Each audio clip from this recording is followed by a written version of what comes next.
Hi guys, and welcome back to my channel. My name is Svetlana, and I'm actually now a vice president of a company called We Got This that helps prisoners and their families. And if you want more information, I do have videos on that. So today we're going to talk about prisons. Yes, this channel has had a lot of prison stuff, but we're going to talk about the hierarchy of prison. So there's many people in prison. There's the prisoners and there's the staff. And today we're going to talk about the staff because it does take many people to run the prison. And I actually took notes of every single person in the prison that runs the prison and so forth. So we're going to get into that today. How the prison is actually ran. Before I go into all those details, I hope that you like these kind of videos. Please subscribe if you haven't already. Click that like button. Let me know what you think of this video in the comments. If you like these kind of videos, I'll make more of them. If you want to see something else, well, let me know that too. So without further ado, let's get into the hierarchy of prisons. I played it innocent, a feel of discontent. I'm finally facing it all, fearless. So as I mentioned, it takes many people to run a prison and a lot of politics from each side. So just to put this forward, regulations of how a prison is run, that varies state to state, type of facility, security levels, federal versus state, etc. There's just so many differences. You can't compare apples to oranges. You can't even compare apples to apples and oranges to oranges. Just every facility may run differently just because there's a mess out there. However, this is a general idea. So first of all, we're going to go with federal system, which is typically similarly done across the board. There are a few differences, but there's similarities across the board, across the United States. It's a federal prison. It's done by the federal government, and it is the biggest system in the world. Then when we get to state prisons, each state is different. So every state runs their prison different way. There's different facilities within the state that are run different way. So I just wanted to put that up front first and foremost. Federal is different than the state, and then every facility is very different. So if you have a loved one in a prison, their experience, what they're going to tell you about, is going to be different than the next person's, and so on. All right, so now we are in the prison. Okay, so this may not be the best way to describe it, but that is how I understand it.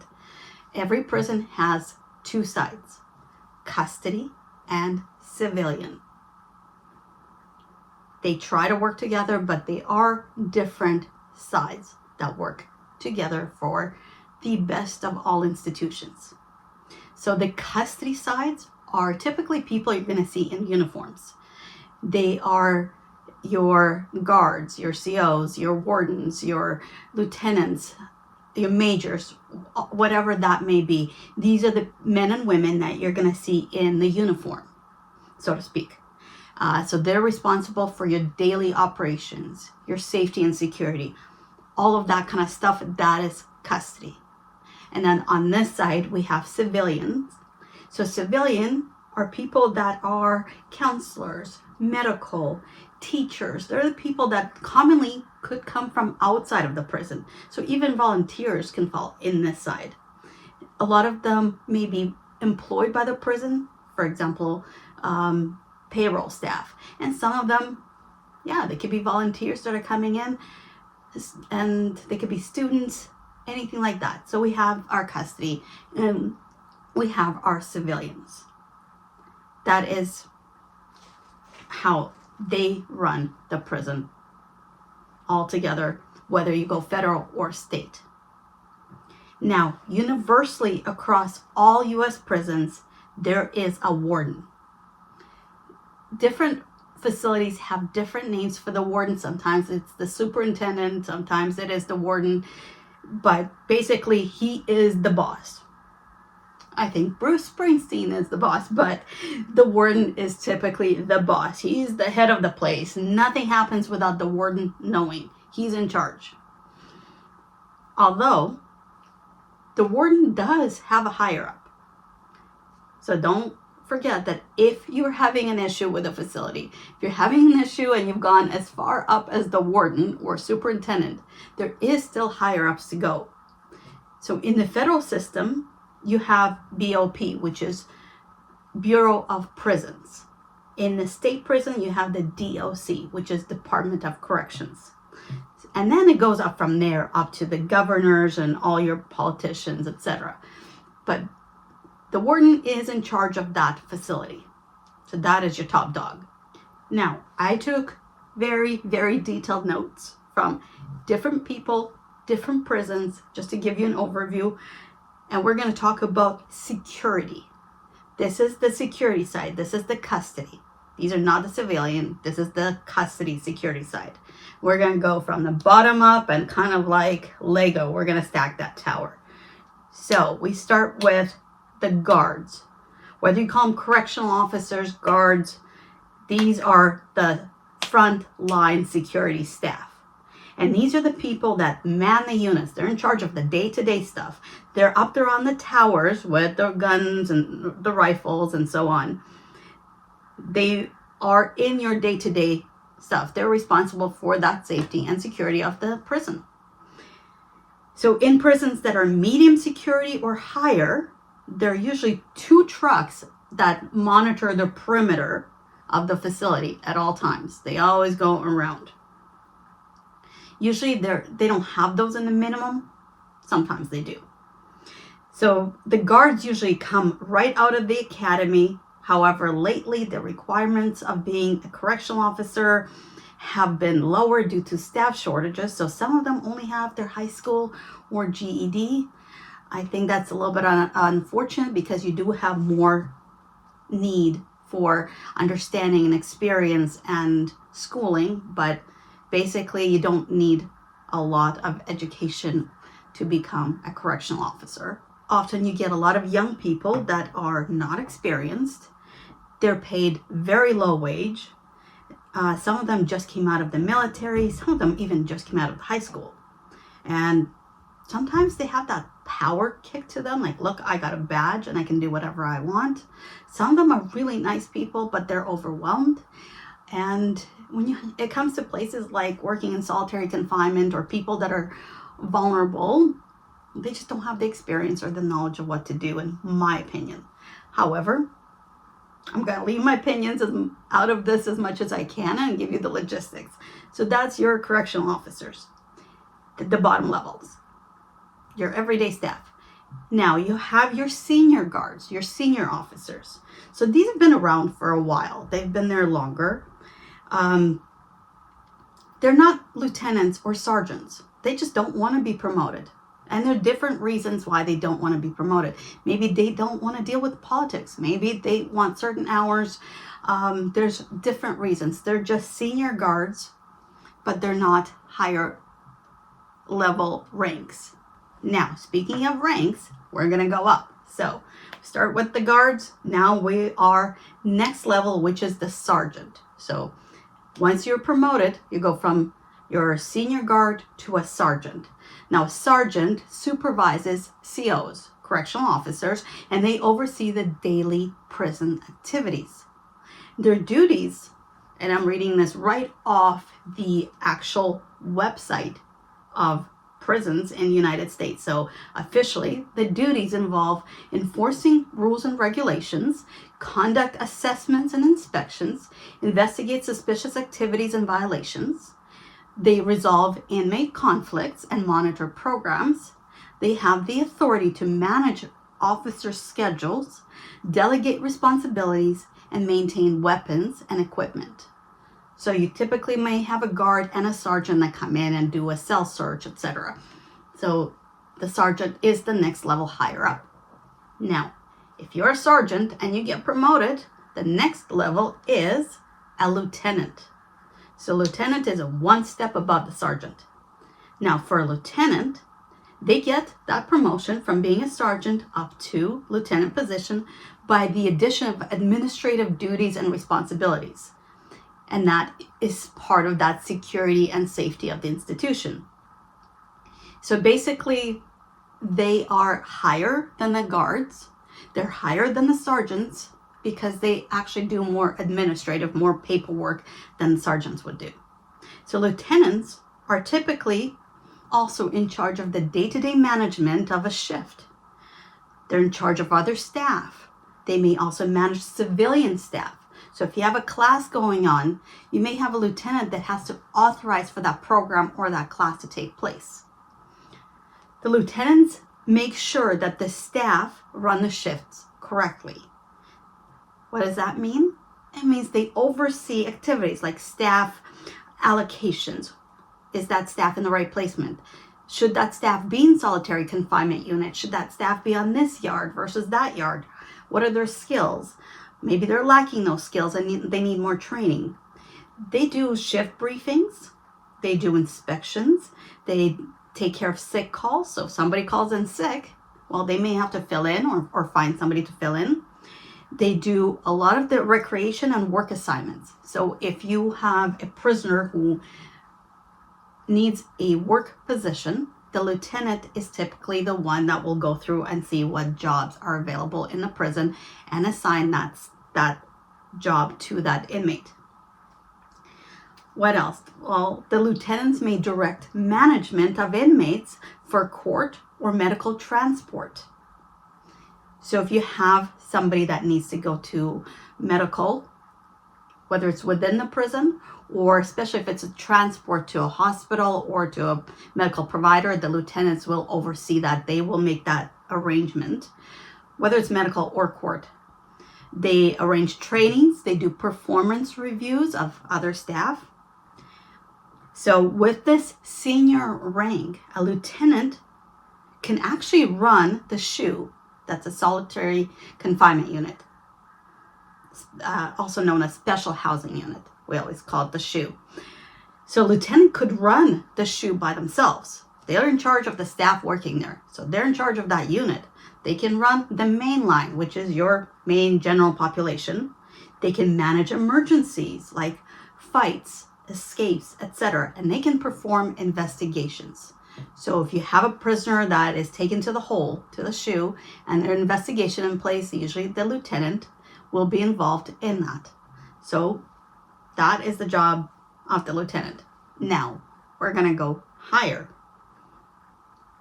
And what's higher than a lieutenant? A captain. So captain is the head of security. So we have the warden that's on top of the prison food chain. So on the security side, there's the captain. The captain answers to the warden. So the warden will typically defer to the captain. So if the warden doesn't know what happened yesterday or a week ago, he's going to go to the captain and say, okay, why did that escape happen? And then the captain will have that resolution or briefing with the lieutenants, with all the other staff. So the captain is the head of security. So in addition to all the other roles, captains will deal with investigations, the facility, as well as district level. So they're not just a captain of that facility. They could be involved in several facilities within that district sometimes. So captains have a lot on their plate. They do respond to grievances. So when a prisoner has a grievance, there's an issue going on, it will eventually go up that food chain and the captain will be the last person to review that. They will deal with disciplinary infractions. They will deal with classifications and security risk group concerns. Now, often security risk groups are the gang units, but those do fall all the way up to the captains. So if something goes wrong, the captain's going to take that hit. That's just the way it goes. There are also majors in the facility. The lieutenant and the major kind of fall within the same line. It depends on the state and it depends on the prison. Some use majors, some use lieutenants, but typically they're kind of within the same level. in the facility where my guy is, there's no major, and I know some people have a major instead, so those terms vary. You're thinking military style, because it's typically very military-based operations when you look at prisons in the United States. So all senior staff were trained as regular guards from beginning. They were all COs, they're trained as COs. And that's why when their help is needed, for example, there's lockdowns, there's staff shortages, etc., it's common that you're going to see a lieutenant step in there, or a sergeant that's going to step in there. It's just the way it happens. Sometimes you're going to see somebody like a counselor or a case manager or a unit manager that's going to be passing food trays. Staff shortages happen. Prison is always busy. There's always something happening. So just because we're describing these roles, these hierarchy roles, sometimes somebody will step in and do the job for somebody else or to help somebody else. But typically there are prescribed roles and they do have to follow them. And if there's ever a problem or it gets to court, lawsuits, etc., there's that chain of command that has to be followed. So I'm going to give you an example of how a unit is run. We're going to look at SHU as an example. Special housing unit, solitary confinement, whatever we're going to call it. So they'll typically have 2 guards on that unit and a lieutenant. So the lieutenant's going to supervise the SHU and 2 guards are going to be doing the day-to-day tasks. If one of the guards is sick, the lieutenant will step in, or all 3 will be pretty busy. And again, you're going to see the lieutenant doing the paperwork, but sometimes you're going to see that lieutenant handing out food trays. It just depends how busy it is and what needs to be done. Now, we're going to talk about the lower administrative staff. So that's a little bit hard to understand. So let me explain what lower administrative staff mean. It doesn't mean lower in pay. It just means different types of administrative procedures that they have to do. So we're going to start with counselors. Typically in federal prisons, a counselor is a person in charge of adding people to your phone list. They meet inmates to review programs, etc. So when you are the prisoner in that facility, if you need to figure something out, you're going to go to your counselor. So if you need to say, okay, I need to get into that program, you're going to go to your counselor. In state prison, you don't need somebody to be added to your list, but in federal prison, the counselor will add people to your phone list. So counselors have a lot of responsibilities. There are other types of counselors, and that's from a medical side. That's where we get into mental health counselors. That is a different type of counselor. This is a counselor that handles the day-to-day proceedings, running the unit, running that day-to-day operations. So now we get to a case manager. So every unit has a case manager. And that is who handles your case, basically. And sometimes counselors are case managers. Sometimes they're not. It depends on the size of the facility, how it's structured, etc. So if you need a transfer from this facility to another facility, typically your case manager is the one that's going to arrange that. If you're going to court, your case manager is aware of that, and they typically have the paperwork that they need to do to get you transferred into court. That's when, once that paperwork is complete, they hand that over and the lieutenant will set up the safety and security, the transport for it. So that's how they work together. Your case manager also handles your review. So usually every 6 months in a prison, you meet with your case manager and you do a review. So for example, in federal prison, if you have points, your points go down. That means your security level goes down. Some state prisons have points as well. You can go to a lower level facility. So you might be in the penitentiary, and if you are in good behavior, again, I'm leaving my opinions out of this. So technically, if your behavior is good, your points go down. You might go from a penitentiary to a maximum or medium security level. And from a medium security, you can earn your way down to a lower security level. That's in the federal.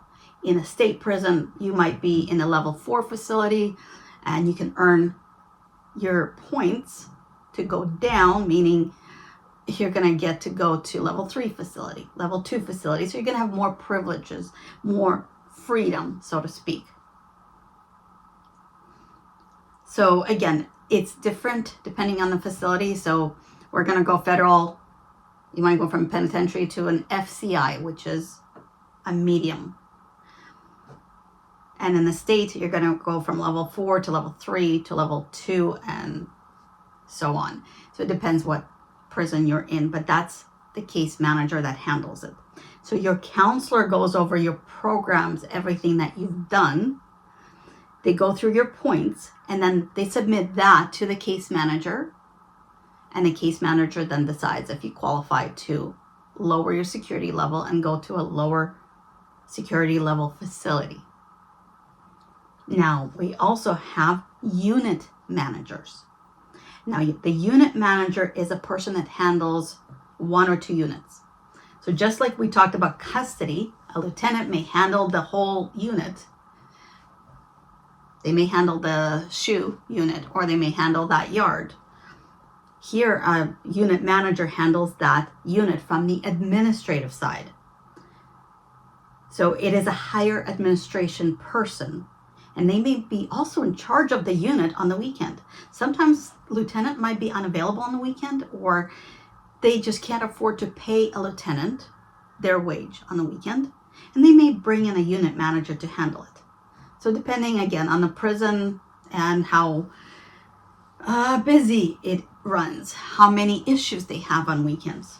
Sometimes a unit manager can handle the weekend shift. So in a nutshell, we have administration versus security. So a unit manager may represent the warden, but the lieutenant may represent the captain. Let me just recap it. So we have security. That's safety and security. That's handled by custody. Then we have the administrative side of custody. So when you have the warden at the top, if the warden's not available, a unit manager may represent the warden in that case. But on the custody side, the lieutenant will have to represent the captain. Does it happen? Not often. Every person is responsible for their own position, but in the event of an absence, it may happen that way. Now we've talked about the warden, the top, the head cheese of the operation. Well, a warden has somebody below him, usually called associate warden, kind of an assistant. Assistant tends to make me think of a secretary or receptionist. So prisons do not use the word assistant. They use associate warden, the AW. And associate warden may be head of security. He also may be head of education.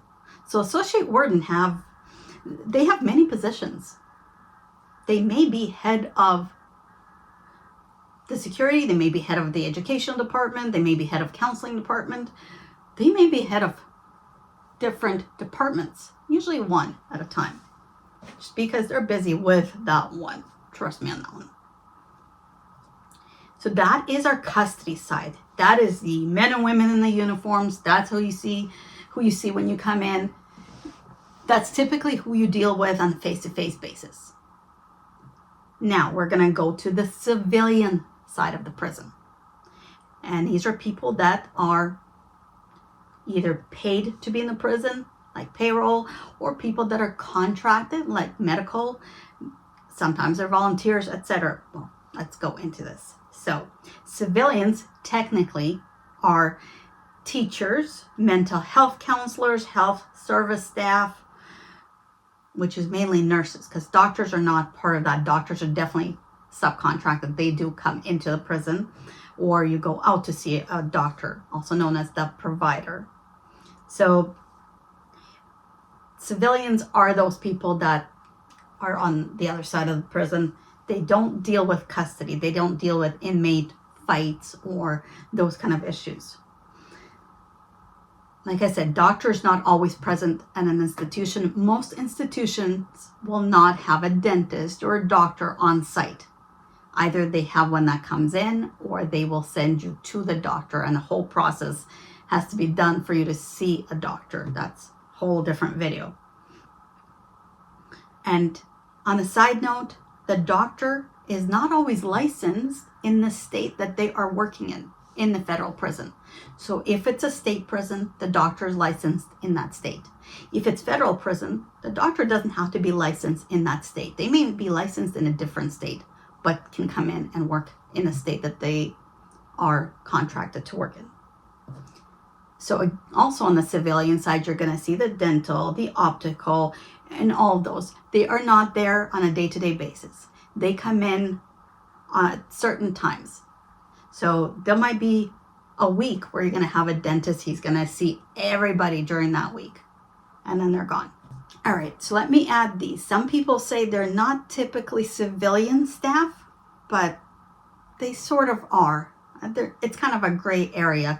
I would say they're somewhat under the civilian side of things, and those are people called CMS. And again, the names are different in different states versus federal, in different facilities, but CMS are typically maintenance department. So that would be your plumbers, your electrician. Prisoners do everything in a prison, but somebody has to oversee it. Or sometimes they have a bigger type of work issue that they have to do. So that's your maintenance department, that's your CMS. You're going to see those come in there. You have recreation department.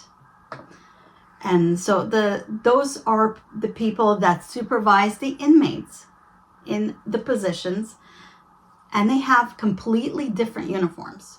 So you'll usually see the CMS uniforms. So if a plumber has to come in, if an electrician has to come in, there's some kind of rec event. It could be for, let's say, breast cancer. I'm going to use that as an example. Could be some kind of event for breast cancer, some kind of recreational event that raises money. So you're going to see a recreational department person that comes in. They have their own uniform. So you're not going to confuse them for a doctor or a nurse. You're not going to confuse them for a lieutenant or a CO or a sergeant, etc. They are very distinct in terms of that. If you're new to the prison system, you may not know that, but the prisoners, the inmates, they know who's who. Trust me on that one. So I just, again, want to note that this is a general rundown as to how prison structures are. Again, they vary so much. In many state prisons, somebody with a life sentence or a high amount of time might not even have a counselor, because they figure you're not getting out. Why do you need to take classes? You don't need reentry classes, which is a mistake, by the way. I think it's a mistake. But you might not have a counselor. You might not have a case manager.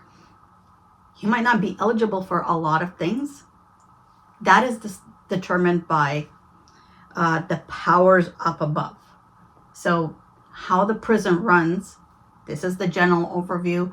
So if you have a loved one in there and you're wondering that they've never had these programs, they've never had a case manager do their review, that could be due to their sentence. It could be due to how that prison is structured. That could be the way that state is structured. I'm just doing it as a general hierarchy. Now let's talk about some extras. So we have somebody called the SIS. That's the Special Investigative Services. Now that sounds serious, right? Special Investigative Services. So SIS people. So every prison has these people, whatever you want to call them. I know that a lot of prisoners call them the outside police. So these are either on site. Sometimes bigger institutions have SIS right on site. And sometimes they're actually coming in from the outside. They're coming from the FBI. They're coming in from detective departments, etc. But they're like the FBI of the prison, so to speak. They have arrest powers. If they need to arrest a prisoner, they will do so. If a murder happens in the prison, they can't arrest a prisoner, and they can take that investigation and follow with that. So when they come in, they're in charge. They take over. Basically, they're going to tell everybody to take a hike. This is our world and get out of our way. So in an event, if there's a serious event that's going on, they will get together with the captain,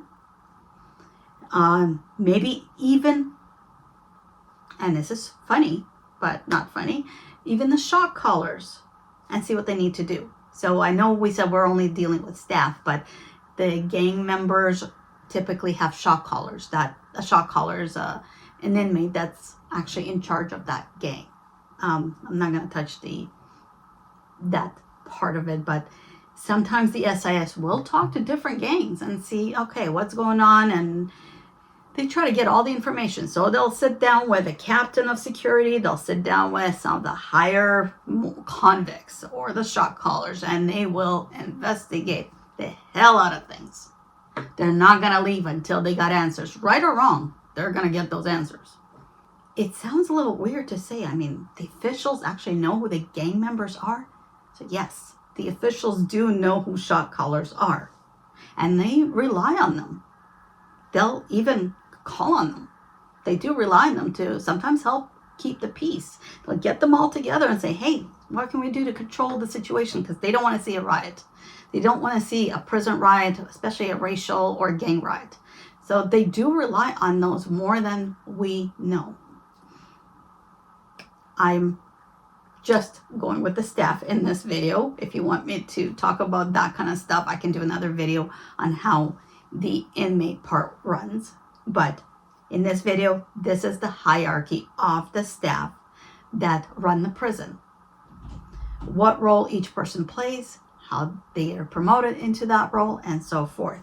So again, we're going to start with your guards that are on the custody side. They get promoted all the way from sergeant to lieutenant to majors to captains, wardens, etc. They're going up here. We have the administrative people, which are the counselors, the case managers, etc. We have the CMS unit. We have the civilians, which are your teachers, your counselors, your nurses. So that's your medical, and so on. And then we have the extras. That could be a provider that comes in, like an optical or dentist, or you're sent out to them.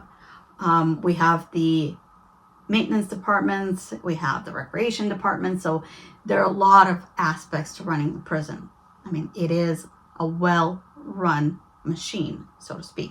At least in theory, it is organized like the military. Everybody has a role, and it is serious business day to day. And it should be, because running a prison is hard. It is hard work, because if anything goes wrong, well, the media, the higher ups, the governors, they're going to be on your case on every position. So it is hard work. Anyway, that is my video on the hierarchy of prison, who runs the prison in terms of the staff that are in there. So next time when you are visiting your loved one, or you're just curious of how the prisons are run, look at the uniforms. You're going to see by the uniforms who's who. Different colors mean different things. The sergeants, lieutenants, they have the stripes when they're promoted. You can tell there's 2 stripes or 3 stripes. So the prisoners know who's who, and you'll notice the differences as well. You'll notice how they speak, how much authority they have. And if you are trying to fight the system, so to speak, if you're trying to help your loved one, you need to understand how to go above the hierarchy. You got to start from the bottom and keep going up. You can't just shoot right to the warden. Usually doesn't happen. They want you to take all the steps. So I hope that video was helpful to some of you, or at least informative. Again, if you like this kind of video, give it a thumbs up and leave a comment. Anything that you want to see, I would be glad to do that video. I'm going to end it here, and I'm going to put a note here that a lot of you guys keep sending me emails about what am I wearing, where can you get something like that? Well, I do have a business that sells clothing, jewelry, cosmetics, etc. That's just something I do in my life as well. I'm also in mental health position. So I wear many hats. But if you're interested in something, I do have items that are available for sale. I can put links to that. I can send you some ideas. Let me know. Just because I get a lot of those questions. So this is not really a self-promotion thing. It's just I get those questions pretty much at every video. So I thought I would mention, if you're curious, ask me directly and I'll help you out there. I'm going to end here. Thank you so much for joining me, and I hope to see you at the next one. Have a good one. Bye.